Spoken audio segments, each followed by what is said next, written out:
The skies were always watching in New Eden City. Mason Parker knew this, but still chose to look away when his neighbor broke curfew. 24 hours later, government enforcement drones surrounded his modest apartment, not to punish him, but with an offer that would test his loyalty to a system he'd begun to question. Mason stood frozen at his kitchen window, counting the sleek black drones hovering outside. 7. No, 8. Their red sensor lights pulsed in perfect synchronization, casting an eerie glow through the morning fog. "Citizen Parker?" The lead drone's speaker crackled. "Please step outside for mandatory communication." At 42, Mason had spent his entire adult life following rules. He'd watched New Eden transform from a promising experiment in urban planning to a tightly controlled surveillance state. The walls of his apartment were thin, deliberately so, he suspected, making it impossible not to hear his neighbor Emily's illegal late-night radio transmissions. The scratchy voices speaking of resistance and outer territories were dangerous information, the kind that earned people a one-way trip to the rehabilitation centers.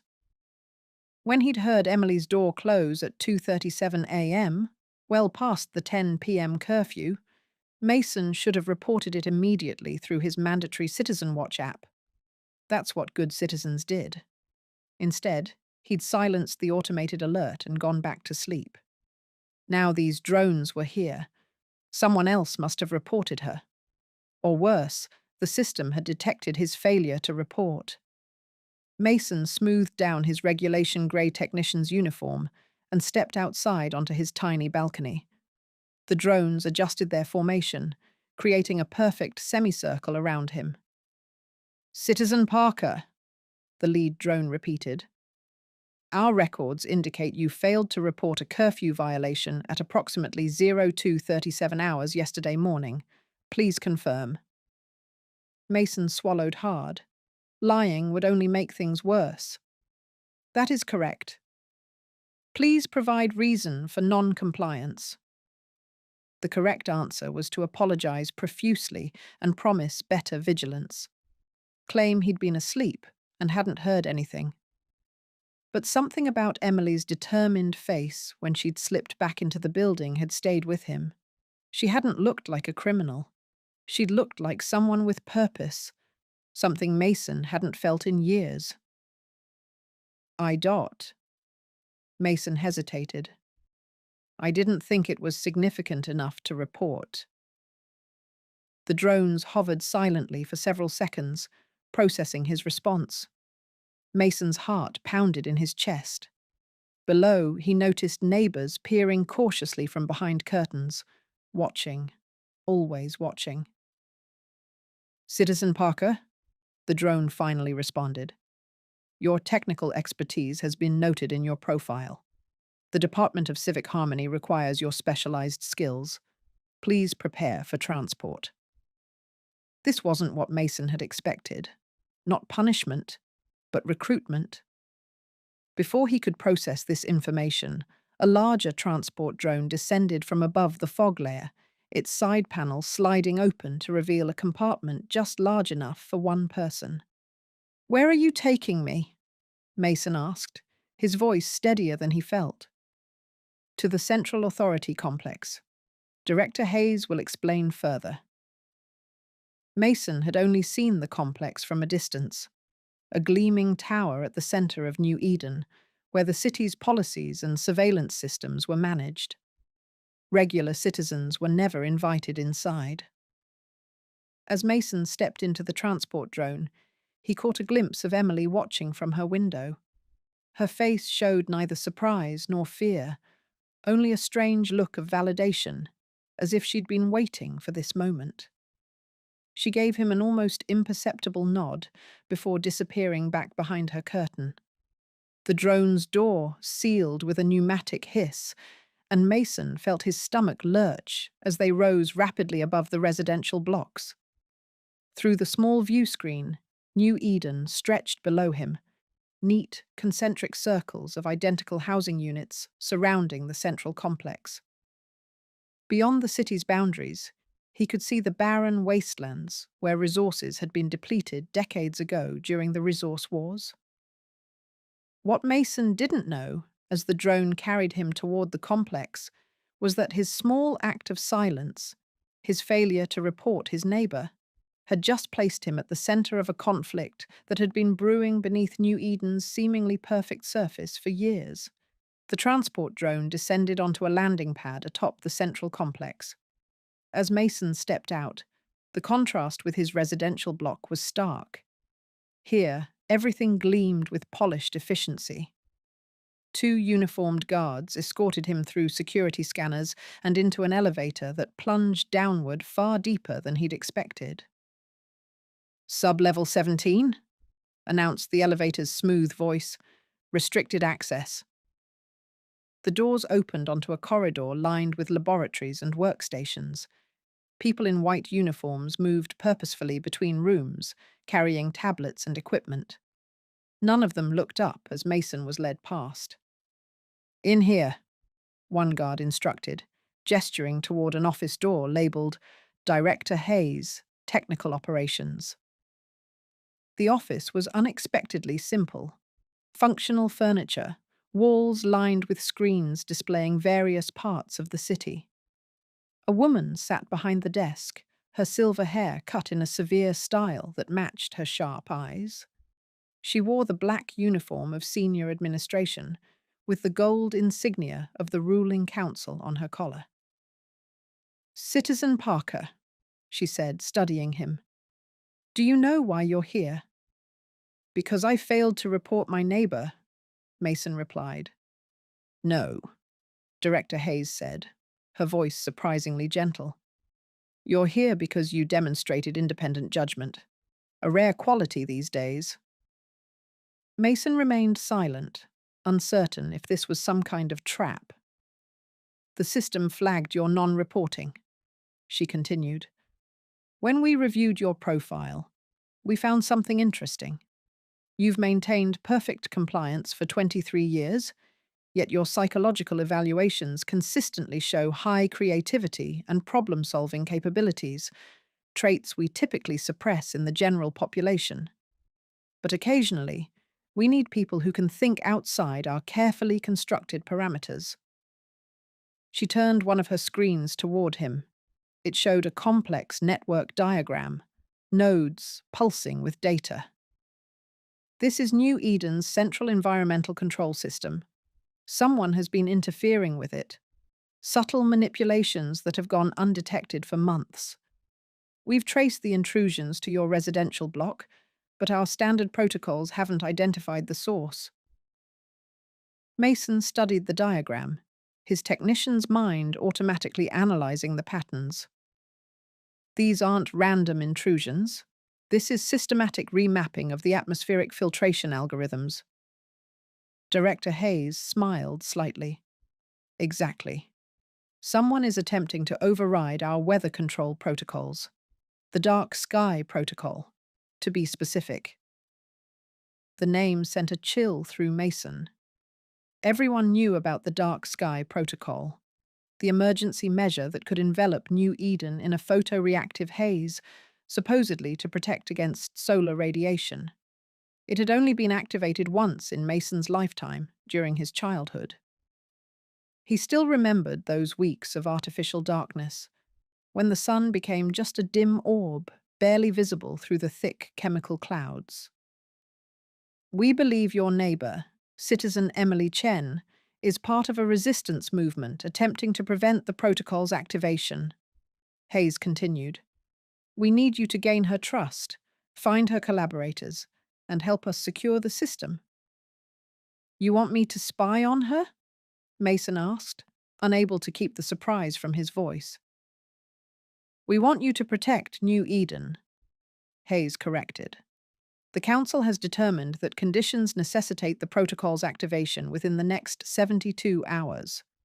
If these saboteurs succeed in disrupting it, thousands could die from radiation exposure." Mason's technical training made the story plausible. The atmosphere outside the city's protective dome had been degrading for years, but something didn't add up. Why me? You have professional security personnel. Hayes leaned forward. Because Emily Chen has evaded our best agents. She's cautious, paranoid even. But she's watched you, Mason. Noticed your small acts of non-compliance. The way you sometimes forget to use your Citizen Watch app. How you accidentally disable your apartment's audio monitoring during your personal time. Mason felt his blood run cold. He thought those small rebellions had gone unnoticed. She'll trust you, Hayes continued. Especially when you return home with a story about how you convinced us of your loyalty despite your mistake. The director pushed a small device across her desk. This will allow you to communicate directly with me, bypassing standard channels. Get close to her. Find her network. We'll handle the rest. As Mason was escorted back to the transport drone, his mind raced. The official story made sense, yet Director Hayes's explanation felt rehearsed, too perfect. If Emily was truly disrupting the dark sky protocol, why would she do it knowing it protected the city? The return journey gave Mason time to think. He remembered rumors from his childhood, whispered conversations between his parents about the protocol's first activation, how it had coincided with a period of civil unrest, not a radiation emergency, how the darkness had made it easier for the authorities to identify dissenters by tracking who used unauthorized lighting. When the transport drone deposited him back at his residential block, neighbors quickly disappeared behind closed doors, all except Emily, who stood in her doorway watching him with undisguised interest. "Quite the excitement for a Tuesday morning," she said casually. "Drone escort to the complex and back. You must be either very important or in very deep trouble." Mason hesitated, the weight of the communication device heavy in his pocket. "Apparently, failing to report your curfew violation was a serious offense," he said, carefully measuring his words. Emily's expression didn't change, but her eyes narrowed slightly. "Yet here you are, back the same day. Most people don't return from the complex at all, let alone so quickly." "I convinced them it was an oversight," Mason replied, moving toward his door. "I should probably rest. It's been a stressful morning." "Of course," Emily nodded. "Though, if you're having trouble sleeping later, I have some herbal tea that might help." "Around 9?" Mason recognized the invitation for what it was. 9 would be perfect, he agreed. Inside his apartment, Mason immediately located and disabled the communication device Hayes had given him. His technical training allowed him to identify the surveillance components hidden within its seemingly simple structure. Whatever conversation he would have with Emily tonight, he wanted it truly private.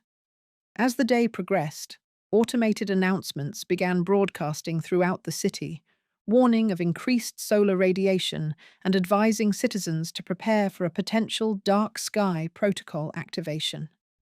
The timing was too convenient to be coincidental. By evening, Mason had made his decision. When he knocked on Emily's door at precisely 9 o'clock, he was prepared to hear her side of the story and to make a choice that would likely change his life forever. Emily's apartment mirrored Mason's in layout, but that's where the similarities ended. While his walls displayed the standard city-approved art prints, hers were bare. Her furniture was minimal, functional without any decorative elements, as if she were ready to leave at a moment's notice. "You disabled the surveillance device they gave you," she said, as she handed him a steaming cup of tea. It wasn't a question. Mason nodded. "How did you know?" "Because if you hadn't, this place would be swarming with enforcement drones by now." She sat across from him, studying his face. "They recruited you to spy on me, didn't they?" "They said you're trying to sabotage the dark sky protocol. that you'll expose the city to deadly radiation. Mason watched her reaction carefully. Emily laughed, but there was no humor in it. Is that what Hayes told you? That I'm some kind of terrorist willing to kill thousands? Something like that, Mason admitted. But the timing feels too convenient. The radiation warnings starting the same day they approached me about you. There is no radiation spike, Emily said flatly. There never has been. The dark sky protocol has nothing to do with protection. It's about control. She moved to her kitchen cabinet and removed a false back, revealing a hidden compartment containing an old computer terminal. I work in atmospheric monitoring, or I did, until I discovered this. She activated the terminal, displaying a series of chemical formulas.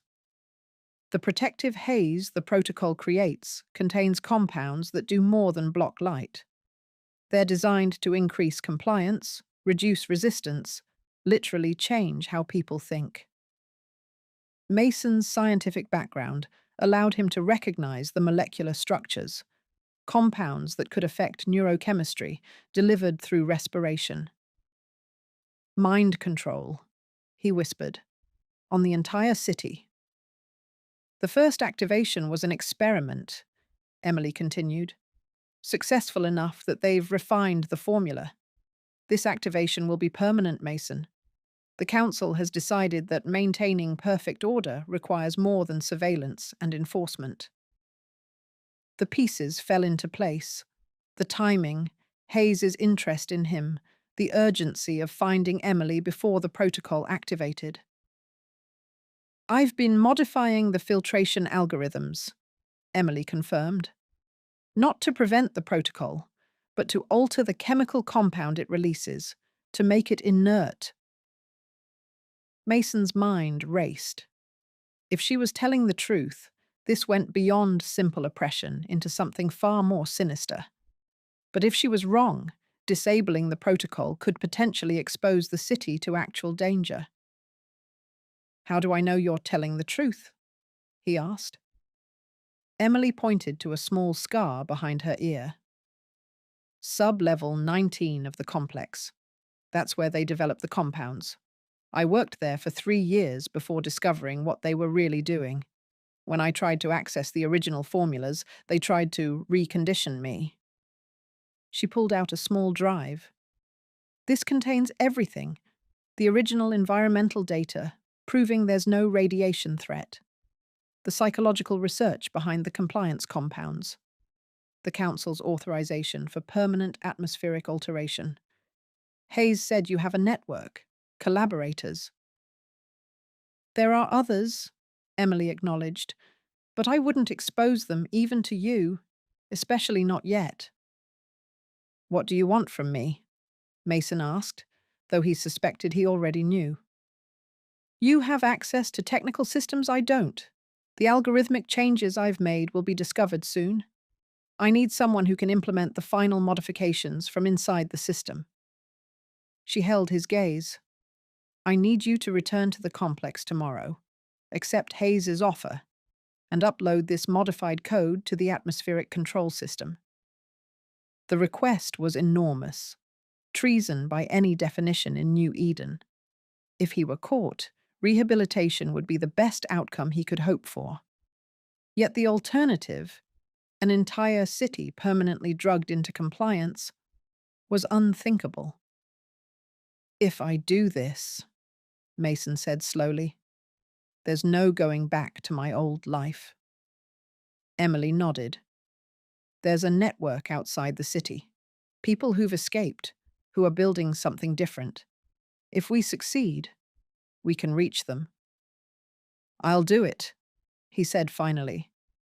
But we'll need a distraction, something to keep Hayes and security occupied while I access the system. Emily smiled, a real smile this time, transforming her serious face. That's already being arranged. Tomorrow, at exactly 1400 hours, there will be an incident at the western residential sectors. Every security system will be focused there.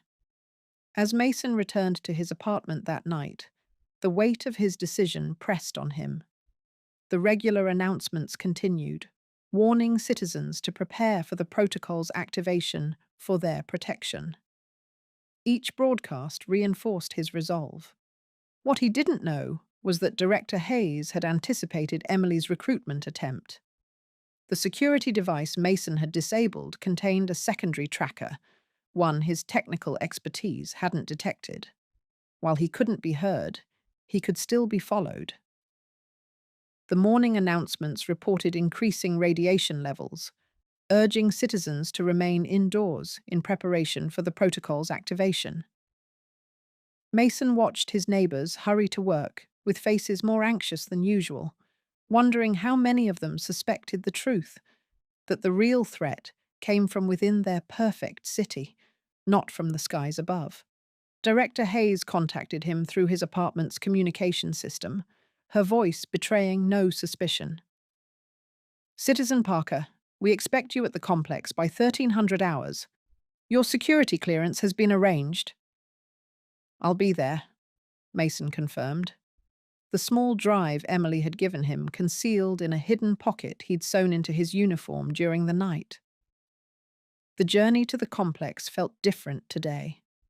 The transport drones, the identical buildings, the citizens moving along predetermined paths, Mason saw them all with new eyes. Had subtle chemical manipulation already begun, or was the protocol genuinely necessary for full control? At the complex, security was visibly heightened. Additional guards checked credentials, and Mason noticed more drones patrolling the perimeter. Director Hayes greeted him with the same composed efficiency as before, but Mason detected an underlying tension in her movements. "The saboteurs have accelerated their timeline," she informed him as they descended in the elevator. "We've detected new algorithmic incursions this morning." "What do you need me to do?" Mason asked, projecting the eagerness of a loyal citizen. "We're isolating the environmental control systems from the main network. I need you to implement a security protocol that will prevent any external modifications." She handed him a tablet. "The code is already prepared. You'll work from a secure terminal in sub-level 18. Mason's heart raced. Sub-level 18, one floor above the compound development lab Emily had mentioned. This placed him exactly where he needed to be, but also meant Hayes was positioning him strategically. The secure terminal was located in a small room with a single guard posted outside. Inside, the system was already logged in with administrator credentials. Mason began working, making visible progress on Hayes's security protocol, while surreptitiously examining the system architecture. He needed to locate the atmospheric control subsystem without alerting security. At precisely 1400 hours, alarms blared throughout the complex. The guard outside his door received an urgent communication, his expression changing from boredom to alarm. "Major security breach in Western Residential Sector 7, the guard reported through the doorway. "All available personnel redirecting." "You should go," Mason suggested calmly. "I'm secure here, and this security implementation is critical." The guard hesitated, then nodded. "Lock the door behind me. No one enters without Director Hayes's authorization." The moment the guard disappeared, Mason moved quickly. He located the atmospheric control subsystem and inserted Emily's drive. The modified code began uploading immediately. According to the progress bar, it would take approximately 4 minutes to complete, time he didn't have to spare. Just as the upload reached 60%, the door slid open. Mason expected to see the guard returning, or perhaps Hayes herself. Instead, Emily stood in the doorway, wearing a complex security uniform. "We need to move," she said urgently. "Hayes figured out the distraction was a decoy. She's heading back here now." "The upload isn't complete," Mason protested, gesturing to the screen. It only needs to reach 85% to disrupt the protocol formulation, Emily replied, checking the corridor. We have maybe 2 minutes before security locks down this level. Mason watched the progress bar. 68%, 69%, 70%. The system seemed to be slowing down. They're implementing countermeasures, he realized. The system is fighting the modifications. Emily pulled out a small device and connected it to the terminal. This will accelerate the process.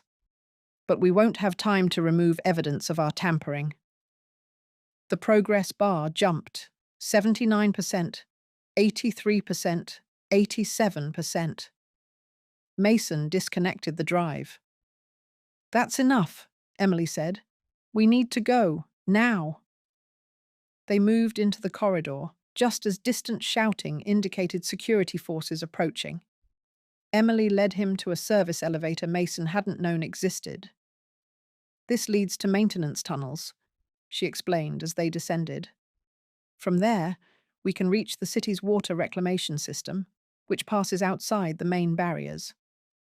As they emerged in the dimly lit maintenance tunnels, Mason's mind filled with questions about Emily's network, about where they would go once outside the city. But those questions evaporated as the overhead lighting suddenly changed from standard white to deep crimson. Full security lockdown, Emily muttered. They know exactly what we did. They navigated the labyrinthine tunnels, the sound of pursuit growing closer. Finally, they reached a heavy metal door marked Water Reclamation Sector 12.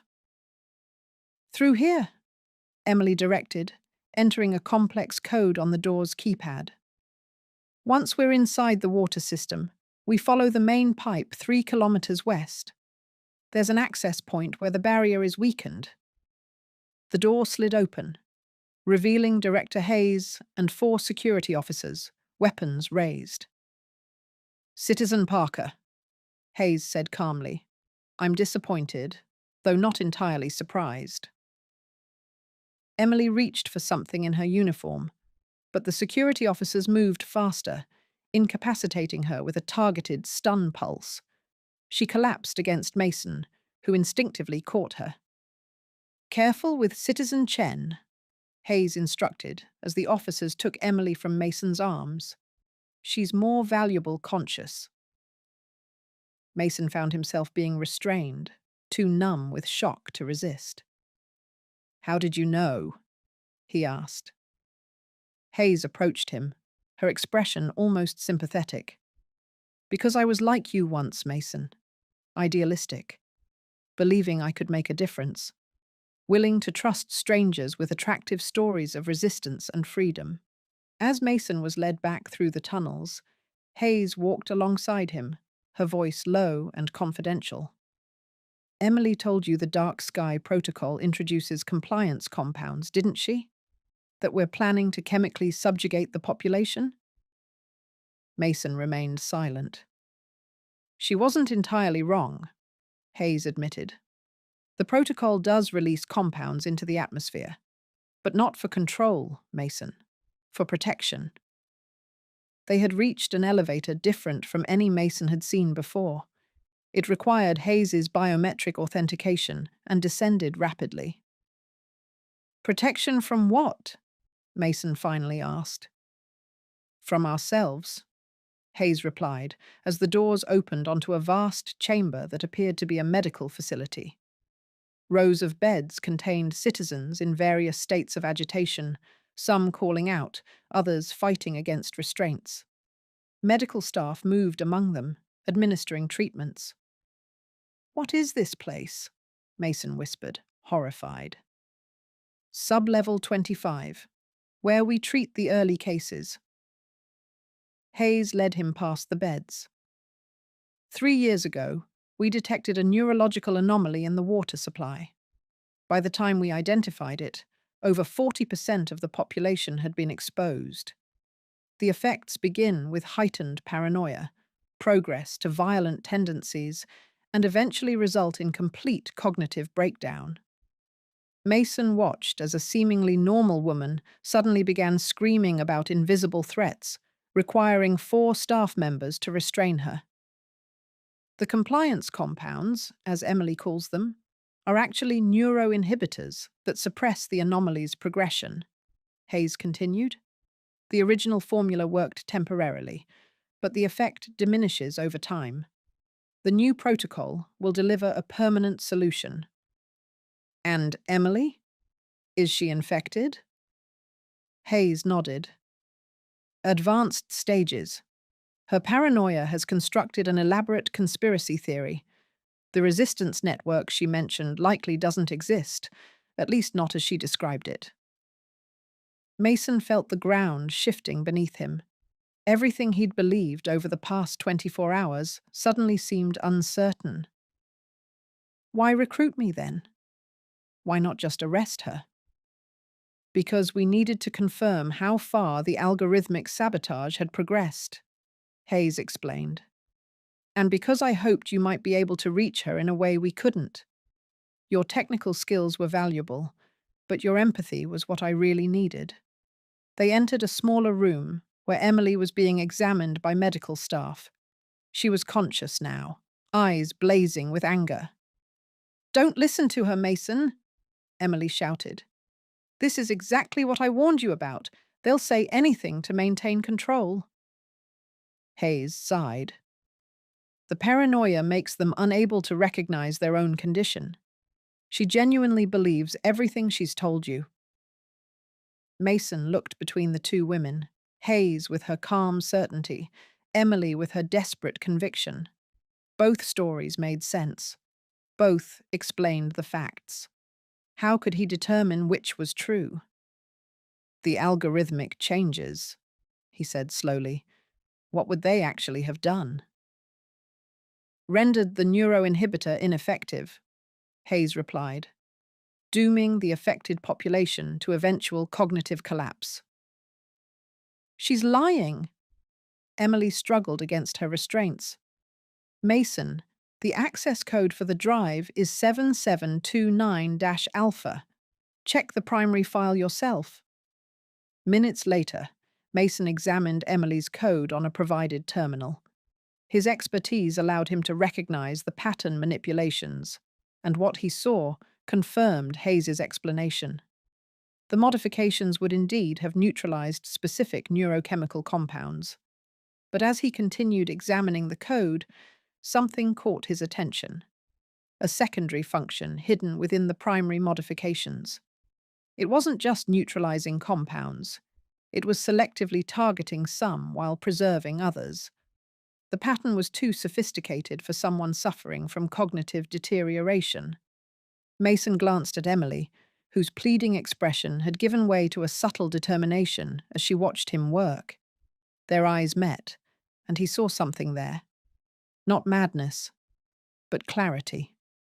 A message. He returned to Hayes, who waited expectantly. "The code is complex," Mason said carefully. "I need more time to fully understand its implications." "Time is exactly what we don't have," Hayes replied. "The protocol must be activated within hours, or we risk losing more citizens to the anomaly." Mason nodded slowly. "I understand. But there's something else in the code. Something that might help improve the neuroinhibitor's effectiveness. I'll need access to the atmospheric delivery system to investigate further." Hayes studied him, clearly weighing his sincerity against the risk. Finally, she nodded. "Very well. But you'll be under constant observation." As they moved through the complex toward the atmospheric control chamber, Mason's mind raced. The conflicting narratives both contained elements of truth, he was certain. But which parts? The atmospheric chamber was massive. Tanks of chemicals, delivery systems, processors, all preparing for the protocol's activation. Scientists monitored displays showing air composition throughout New Eden. "Dr. Leland will assist you," Hayes said, introducing an older scientist. "He designed the original neuroinhibitor."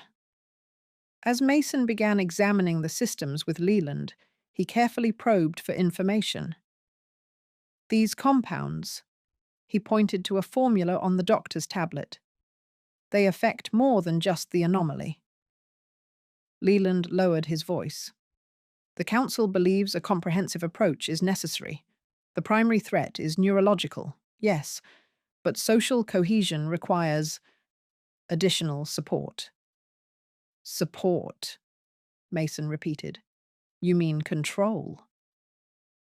Not control, stability, Leland corrected, glancing nervously around. The anomaly doesn't just cause cognitive breakdown, it amplifies social tendencies that would destabilize our society. Aggression, questioning authority, independent action. The pieces suddenly clicked together. There was indeed a neurological anomaly. That part was true. But the Council had seized upon it as an opportunity to address what they saw as another problem, the inherent unpredictability of human behavior. How much of New Eden's population actually shows symptoms? Mason asked. Currently? About 15%, Leland admitted. But models predict exponential growth without intervention. 15%. Not the 40% Hayes had claimed. Before Mason could probe further, alarms began blaring throughout the facility. Not the security alerts from earlier, but system warnings. Atmospheric composition parameters altered, announced an automated voice. Unauthorized sequence initiated. The scientists rushed to their stations as Hayes immediately focused on Mason. "What did you do?" she demanded. "Nothing," Mason replied truthfully. "This isn't me." On the screens, Mason could see the protocol activation had begun, but not according to either Hayes's or Emily's programming.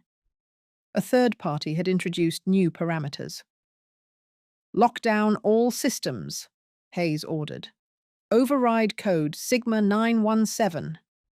"Override rejected," responded the system. "Priority authorization detected."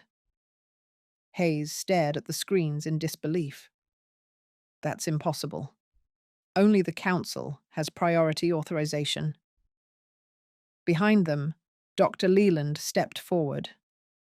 Not only the Council director, the original system architects also maintained emergency access for precisely this situation. Hayes whirled to face him. "You?" "Me and others," Leland confirmed. "We've been watching, waiting for you to cross this final line. The neurological anomaly is real, but your solution is worse than the disease." As security personnel moved to apprehend Leland, the screens throughout the chamber changed to show a face, an older woman with calm authority. "Citizens of New Eden," she began, "I am Dr. Eleanor Keller, Chief Architect of the environmental systems that have protected our city since its founding. Today, those systems have been corrupted to serve purposes of control rather than protection." The broadcast was playing throughout the city, on every screen, through every speaker. Mason watched as Hayes frantically tried to override it without success. "The Dark Sky Protocol was designed as emergency radiation protection," Keller continued. "It has been weaponized to make you compliant, to dull your capacity for independent thought. Today, we are activating the system's original failsafe, a temporary darkness that will clear the altered compounds from your systems." As she spoke, the lights in the complex flickered. Through the chamber's few windows, Mason could see the city's protective dome beginning to darken. Not with the chemically laden haze Hayes had planned, but with a different composition. "For the next 24 hours, you will experience disorientation as your minds clear," Keller explained. "When the skies brighten again, you will see your city and your leaders with new clarity." Hayes turned to Mason, her composure finally breaking. You don't understand what you've done. Without full compliance, the social order will collapse. Chaos will follow. Perhaps, Mason acknowledged, or perhaps people will choose a different order, one based on informed consent rather than chemical manipulation. Security forces were now moving tentatively, unsure whose orders to follow as the chain of command disintegrated around them. In the confusion, Dr. Leland appeared beside Mason. "We need to go," he said quietly. "Dr. Keller has arranged transport beyond the city barriers. Emily is already being moved to safety." "Emily was part of this all along?" Mason asked as they slipped away from the chaos. "One of our most important operatives," Leland confirmed. "Her capture was planned. It gave us the distraction we needed to implement the override. Her only miscalculation was trusting you so quickly, bringing you into the plan before we could properly vet you." As they moved through the now darkening corridors of the complex, Mason saw citizens and officials alike stopping, looking confused as the atmospheric change began affecting them, not with increased compliance, but with its removal. "What happens now?" Mason asked as they reached a service exit. "That depends on what kind of society people choose when they can think clearly again," Leland replied. "Our job was to give them back that choice. What they do with it is up to them." Outside, the artificial darkness had descended over New Eden. But unlike the protocol's intended permanent haze, this darkness carried the promise of eventual light, and with it, the potential for genuine awakening. As Mason boarded the transport vehicle that would take them beyond the city's boundaries, he looked back at the place that had been his entire world. The rigid patterns of the residential blocks, the towering central complex, the perfect order of a controlled society, all now shadowed by temporary darkness. What would emerge when the light returned wasn't certain, but for the first time in Mason's life, uncertainty felt like freedom. By the next morning, the dark sky protocol would be permanently disabled, the artificial haze lifted from both the city's skies and its citizens' minds. New Eden would face a future of genuine choice, with all the messiness and potential that entailed. And Mason Parker, who had spent his life following rules and avoiding notice, would find himself helping to write new ones. Not rules of control, but principles of balance between individual freedom and collective well-being. The drones that had once surrounded his apartment would lie dormant, their surveillance routines disabled. The skies would no longer watch the citizens below. Instead, for the first time in generations, the people of New Eden would look up and see stars, distant points of light that had always been there, hidden beyond the haze of control, waiting to be rediscovered. The story ends, but the system continues. This channel survives because of you. Like, subscribe, and share. The next transmission awaits on screen.